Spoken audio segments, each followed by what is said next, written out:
welcome to episode number 2 of Follow Your Gut. Today, I have a fantastic guest for you. Her name is Kate Kunkel, and she lives in Ecuador. She's joining us today via the internet, and she has a great story to share with us. Kate has a resort down in Ecuador that she lives at, their home, and they live right on the property, of course. And when everything hit with COVID, they got shut down and no more flights coming in, no more guests coming in. And Kate got to work helping her community and seeing a need, and she started helping her community. They weren't able to make a living either, and so she did what she could to help them. But she also got busy working on her book, and she finished her book, and we are going to talk to her about that today. Her book is called Don't Let the Memories Fade, and it's all about how to help keep our brain healthy so that we can try to keep dementia and Alzheimer's at bay.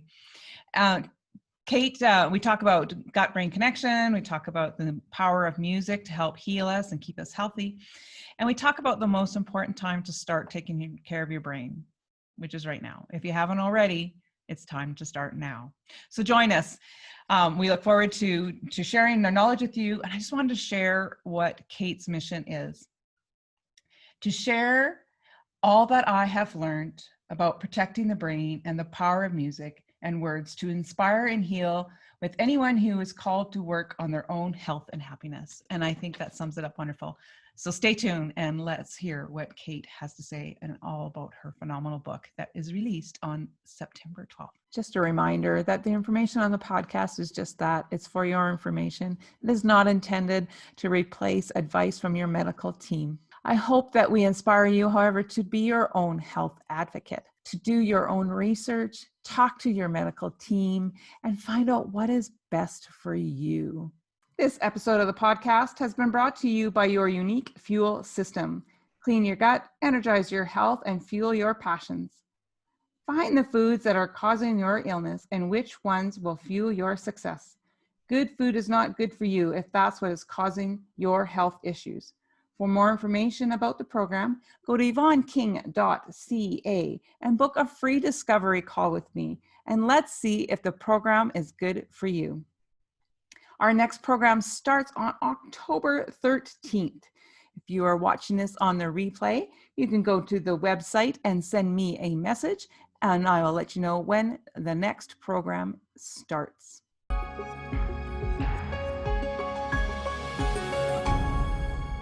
So welcome everybody to the podcast today. I have a fantastic guest with me today, all the way from Ecuador.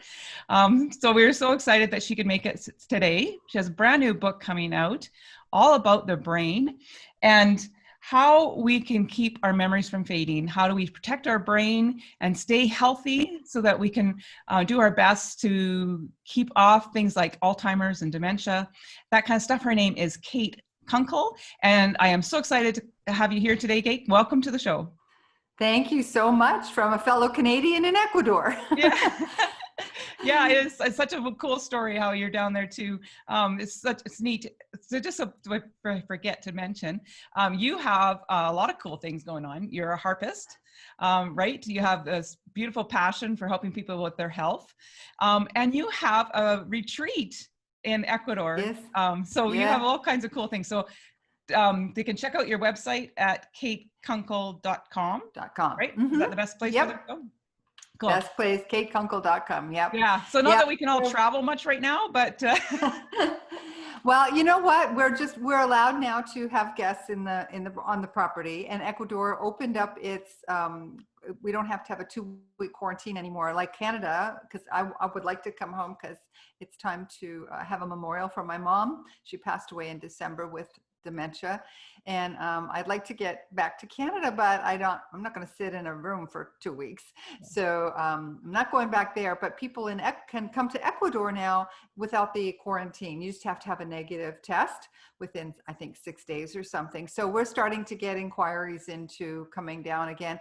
I think part of it is a lot of people just want to get away someplace peaceful, because where we are is right on the coast, and we have this big property, and you have your own little house. There are little casitas here. Yeah. So people stay in their own house. So as far as biosecurity, it's all cool that way. And it's just, yeah, we're getting a lot of interest. I think people are just, they need to get away from things.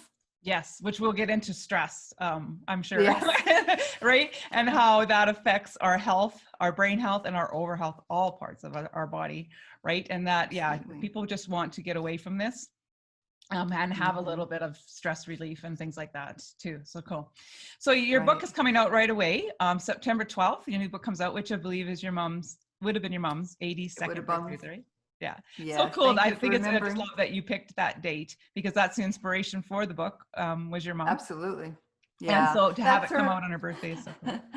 We've got a picture of her and me in 1958, taken at my dad thinks it was Port Dover, which doesn't matter to anybody, but it's a little town where we used to go when we were kids. And so I was able to incorporate that picture into the cover of the book. And I really appreciate my cover designers for working with me so much to make sure it worked in there. Yeah, that's awesome. So tell us about your book. What is your book all about? So I'm taking you from a place wherever you are in your health journey, like you, Yvonne, you're way advanced, but there are a lot of people out there who have not thought about their health until something really bad happens. That can be cancer, that can be brain fog, that can be early dementia, an immune system problem. So wherever you come into my world, then I help you improve from there. So we have an 8-week program that's built into the book. So the first part of the book, we talk about all of the things that can impact your brain, which are the same things that impact all of us. And as Yvonne and I were talking earlier, it's about holistic. We're like this finely tuned holistic machine, and everything works together. And without a healthy brain, you don't have a healthy heart, and vice versa. And without a healthy gut, you certainly don't have a healthy brain. And when we look after one, we look after all of them. So we work, I talk about the gut and inflammation is actually chapter 3, because that's such an important thing. The next thing is diabetes and obesity. Those are intimately linked to brain issues. And of course, those are also linked to gut and inflammation problems. Yeah, it's a vicious and then we cycle. have, exactly, yeah, because you put one out of whack, and everything just goes like it's like a domino effect, right? Exactly. Good way to explain Sleep. it. Yeah, sleep is the other thing. We talked a little bit about that. Stress management. And I'm going to share a little bit, because today is the 2 days after my Thomas passed away. Thomas was a cat. Your cat? Yes, yep. A cat.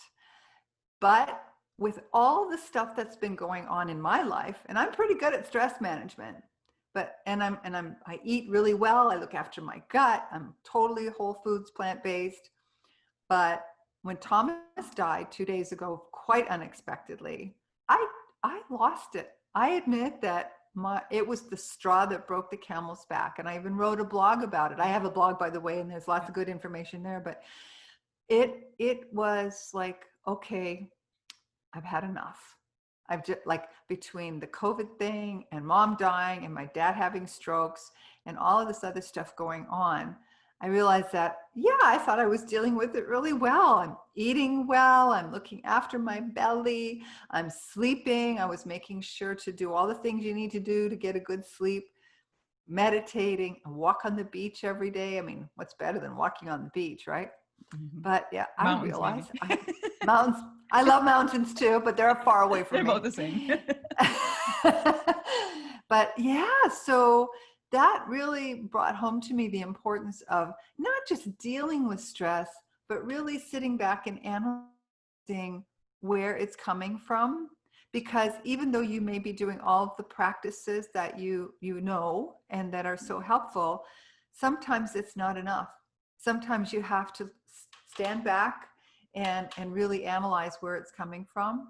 And Thomas's death brought me to a place where, I got to, look after this. I have to step back and figure out what's going on. So, and part of the reason I share that is because everybody has that straw. everybody has that straw where you just, okay, that's it. And Mhm. it's okay. It's okay to have that straw. It's okay to recognize and acknowledge and talk about it, because that's a big part of it, right? Look, talking about these things, we have Absolutely. to be Yeah. comfortable doing that. So yeah, so stress reduction and management is a big thing. Sleep, and of course, I'm a musician. So what kind of sets my program apart from every other brain program out there is I use music a lot. I encourage people to learn to play an instrument if they're so inclined, even if it's the tambourine. I don't care. The recorder, drums. Now they have all these wonderful pan drums you can get from Yeah. Russia for like not so much money, and they're wonderful. You can Yeah. make beautiful music.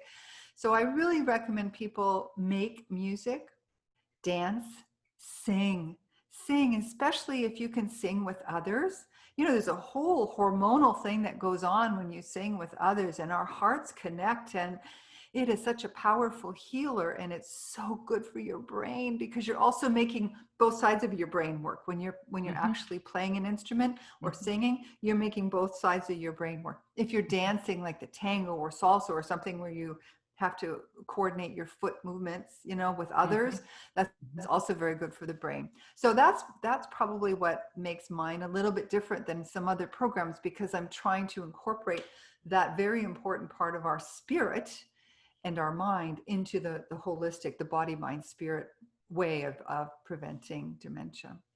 Yeah, yeah, that is, I agree. That's so important. Just getting your body moving, and there's all kinds of cool stuff. There's people that do these neat like yoga things where like, you shake your body and you help to shake the emotions off and stuff like Right. that. There's so many cool things to explore. So moving your body doesn't have to be something extravagant or strange. Find something that resonates with you, right? Because when you find something that resonates with you, you're going to do it more often, You're going to do it. right? But Exactly. just if dancing is fantastic exercise, especially if you're doing partner dancing and stuff like that, where you're getting your heart rate up and stuff. So exercise is important, but don't think that means you have to go out and run or marathons or anything like that. It's just finding something that feels good to you. Yeah, because the most important thing with exercise is consistency. You just Mhm. said it. If you don't like it, you're not going to do it, and Yeah. then it's kind of a waste. So I love walking, and I love swimming. Fortunately, most of the year I can swim every day. We have a nice pool here for the resort, but I love swimming, and it's such a good exercise. And for anybody who's a little bit older or who's just starting an exercise routine, it's really good too, because it's gentle on the joints, Mhm. and you can do resistance and aerobic in the same place. So yeah, Yeah. that's my favorite, and walking. And I'm just starting to do a little bit with weights because of my age. I'm thinking, yeah, I should Yeah. probably do a little bit of the muscle building, you know. Yeah. But Yeah. you asked me before we got on about when to start, and we With agreed anything. yesterday. Yeah. It's like But anything right else with the away. health. I was saying, there's a old proverb, I believe it's a Chinese proverb or whatever it is, but when's the best time to plant a tree? Or the other one is, when's the best time to dig a well, right? It's not when you're sick. You don't dig the well when you're thirsty. You dig the well ahead of time, right? Best time to plant Exactly. a tree is 10 years ago, but the second best time is right now, right? Right So the now. point is, start, right? If you haven't started, Mhm. start now, right? Yeah, exactly. And it doesn't, like, we're not going to do this all at once. I certainly didn't do this all at once.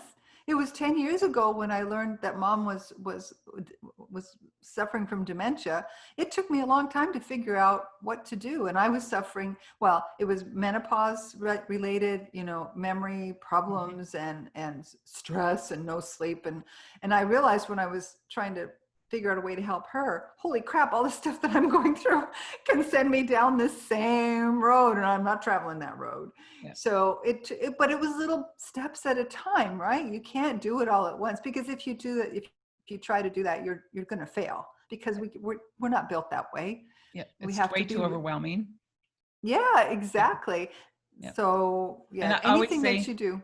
yeah, and I always say to people, don't compare your beginning to other people's middle, right?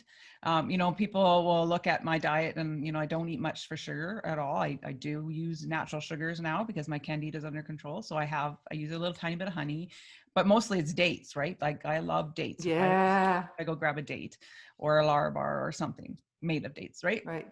But Right, don't right. compare your beginning to our middles, right? Because that's not That's fair. right. We didn't get here overnight. It was baby steps, too, yeah. So to be kind to yourself in Oh, this yeah, journey. because yeah, otherwise you're increasing stress. Yeah. Like if you're trying to beat yourself up. In fact, one of the things that I have in my 8-week program is about the 7 attributes of mindfulness. So every week we deal with one of those. So it's like non-judging. It's being happy in the present. It's because those are things that help us stay the course, because we're not judging ourselves and beating ourselves up. Nobody got better at anything by getting beaten into it by ourselves or anybody else, right? Yeah, Mhm. it's got to be one step at a time, and gentle and nurturing, rather than beating yourself up. It's just not going to work. Yeah, Yeah. little baby steps. My mama used to say, when you had a big project, it's like eating an elephant, one bite at a One bite time. at a time. Yeah, exactly. And the thing is, we want this to be lifestyle changes, changes that can stick with you, not this yo-yo dieting thing, right? Where we go really hard for so long and we get rid of all this stuff. And we do all these awesome things, and then it's just not sustainable because it's too much stress on ourselves, right? And our family, right? And we really want this to be something that really lasts for you, right? Exactly. Yeah. Yeah. And Yeah. mindset has Because a massive part of that too, in my journey. yeah, me too. And I think, and that's a big part, body, mind, and spirit. That's what it's all about, right? You're not going to be able to change your body if that's all you try to change, because it doesn't work independently. You Yeah. have a mind, you have a good spirit.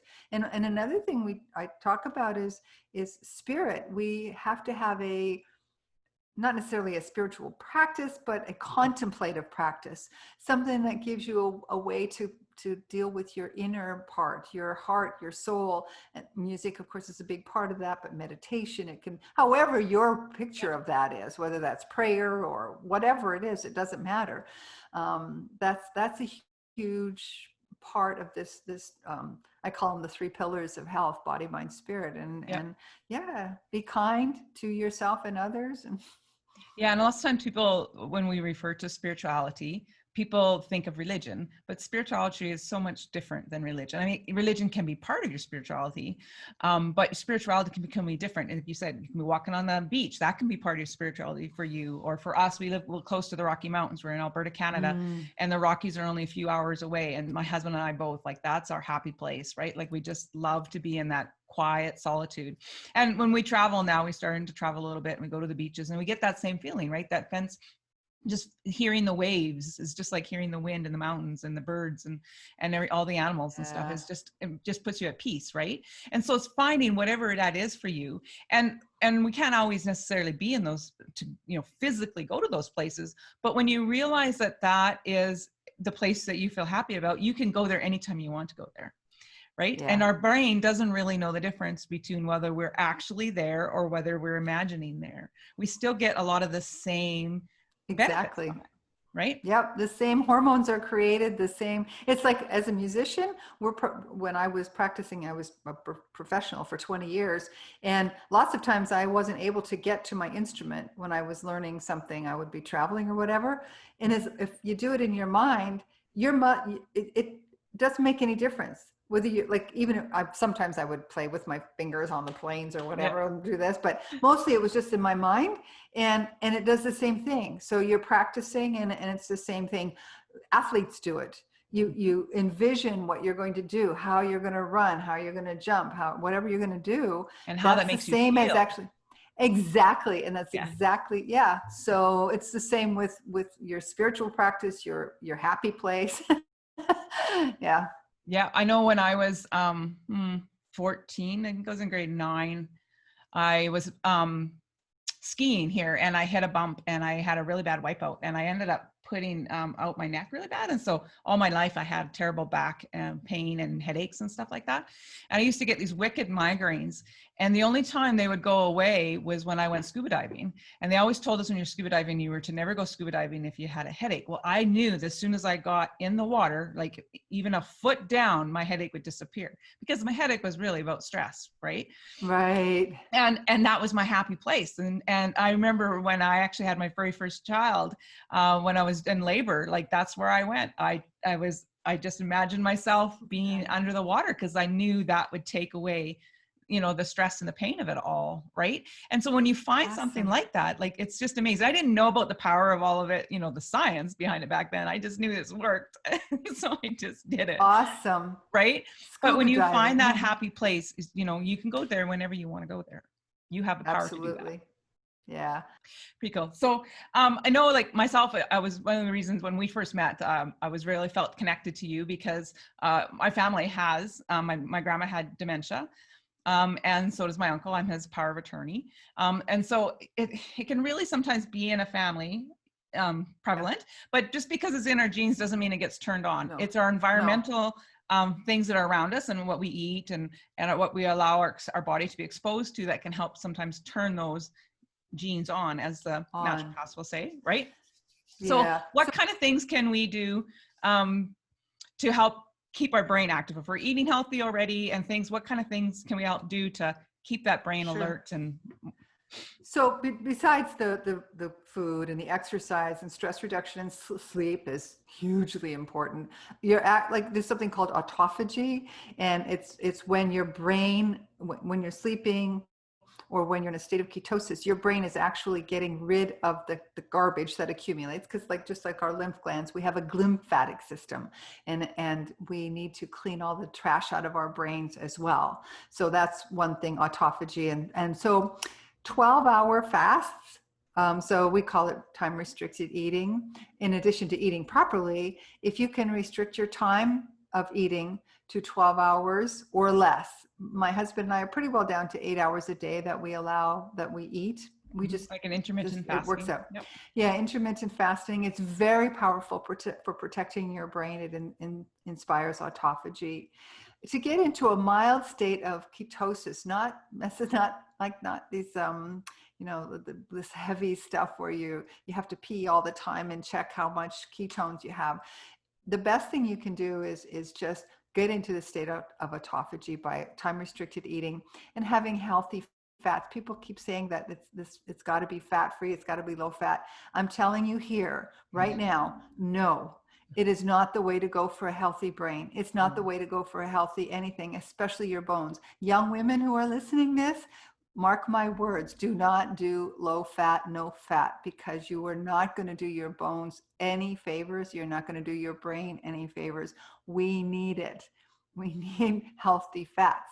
We do not need saturated fats from, we don't need that. We don't need canola oil. We don't need, vegetable oils from genetically modified corn and stuff. No, we need healthy fats, or soy. Yeah. So yeah, that I really stress that a lot, because I belong to a few plant-based groups, and I see them going with this no fat, and I'm like, ladies, please listen to me. This is not good for you. Yeah. You need some fat. Yeah. Fat is not our enemy. No. And I know when I help with people too, like people worry about counting calories, and to me, with what I teach people, there's way too much going on to be worrying about calories. And they don't want to eat fat because they say fat is higher in calories. Yes, it's high, but do not reduce your fat. We just want you to eat good fat. So what are good fats, Kate? So a good whole organic virgin olive oil, coconut oil. I know I'm going to get all kind of crap about this, but I'm telling you, coconut oil is good for your brain. It's medium chain triglycerides, and yes, it's a saturated fat, but you've probably talked about, Yvonne, where this whole fat thing came from. It's just not Yeah. So yeah, and as soon as you cut out the sugar, the fat, what do they replace it with? Processed Really. sugar And when you stuff. look at history, if everybody's interested in learning that history, if you do a little listening to Dr. Mark Hyman, he talks about a lot about how we got to this no fat thing, and really it was other Dr. Ansel industries Keys. trying to take the spotlight off of them and put it on the fat, and the fat is not the problem, right? Sugar is really more of our problem that we have to worry about. Sugar. Yeah. So good proper olive oil, and that Yes. you have to do some looking on that, because a lot of the olive oil that we find in our grocery stores is actually not very good olive oil. No, well, and also it's mixed with other things, right?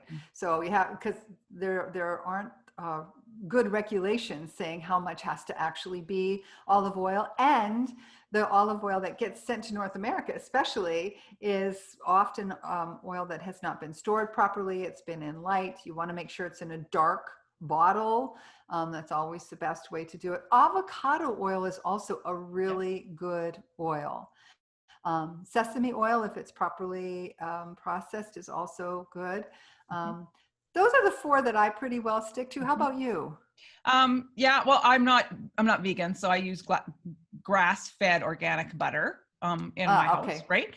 Right. And I do have a dairy allergy or dairy intolerance, but there's very little of any of that, what actually usually causes the problem in there. So we do eat grass-fed butter here, but we also eat a lot of things like nuts and seeds and that kind of stuff, which have really good healthy fats, and they're a great snack. You don't feel like you're being deprived. Have a handful of cashews or almonds or sunflower seeds, walnuts, pecans, whatever, right? Exactly. Peanuts are not really a nut. No. And pistachios can be a problem for people. Peanuts and pistachios can have a fungal and kind of mold on them in the storage and the processing of it. So that can cause other people problems. So just be aware of that and be careful with that one. But good healthy foods that have good healthy fats, whole foods is really important. Yep, that's where you're going. Yeah. So back to the brain. So the fats, that's very important. That was part 1 of this episode. In order to make streaming easier for you, we have broken this episode into 2 parts. So stay tuned for part 2.